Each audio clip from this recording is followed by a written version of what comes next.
Sue said once about water, nothing is softer or more flexible than water, yet nothing can resist it.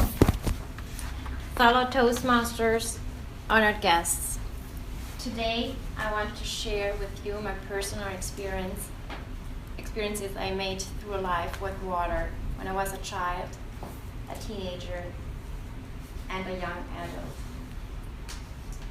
I want to inspire you with my speech. So, my story begins when I was 4 years old. I walked with my mother at a friend's house. We were swimming in the pool. She was holding me on her back, singing to me Spanish songs, and we were playing in the water. After a while, we came out of the water, and she asked me to sit on my towel and to wait for her because she would go into the house to grab something and come back. So I was sitting there, and I was sitting there, and I was sitting there, and I thought, okay, she's taking for ages. So I thought, maybe I should play a bit, So I went to the pool and started to play.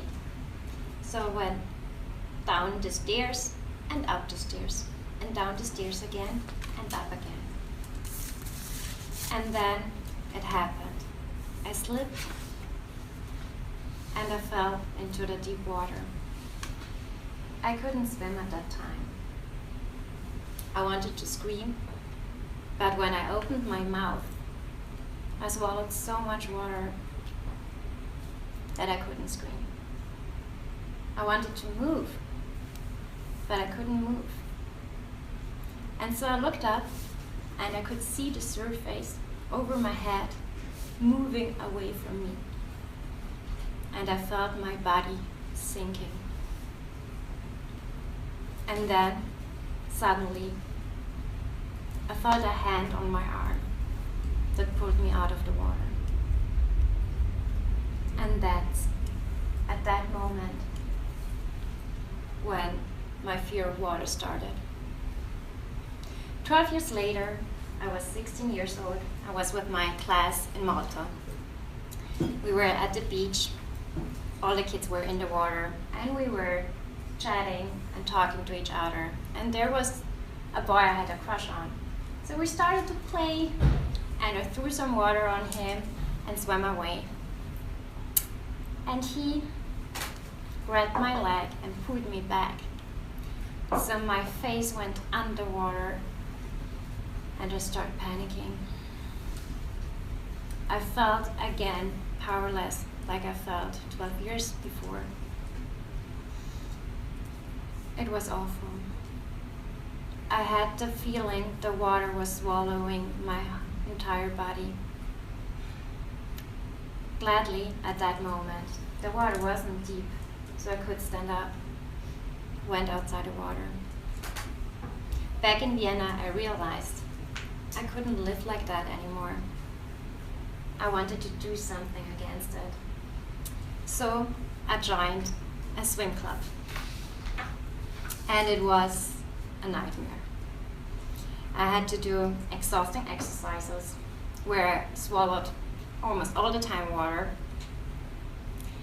And I had to work on my breathing. I had to breathe calmly, something that I couldn't do in water.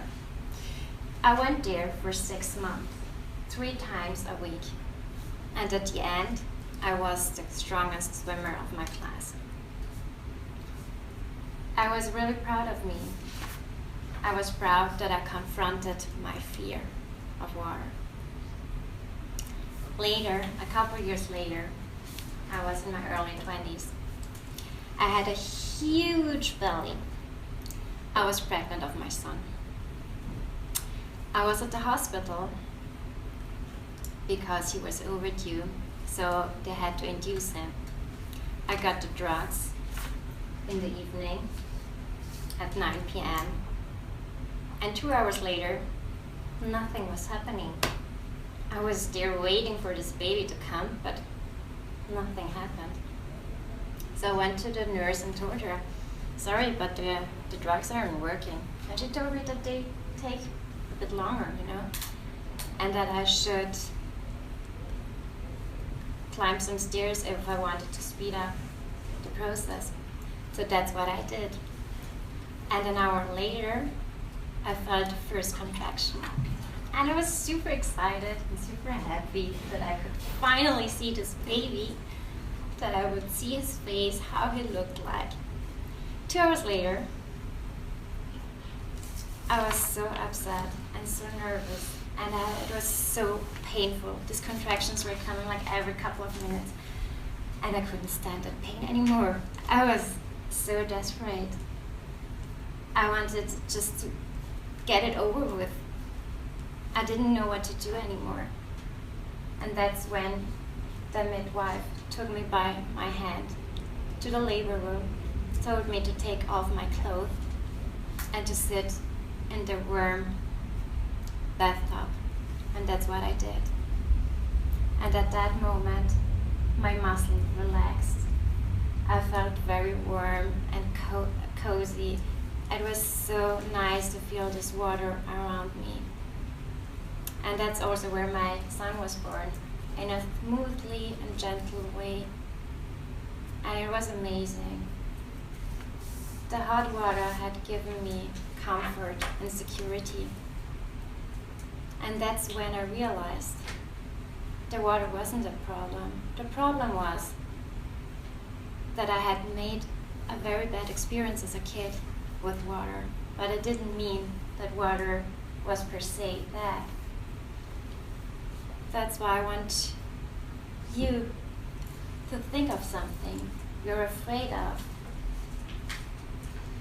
to try to confront it, and maybe one day you can find peace as I did and heal.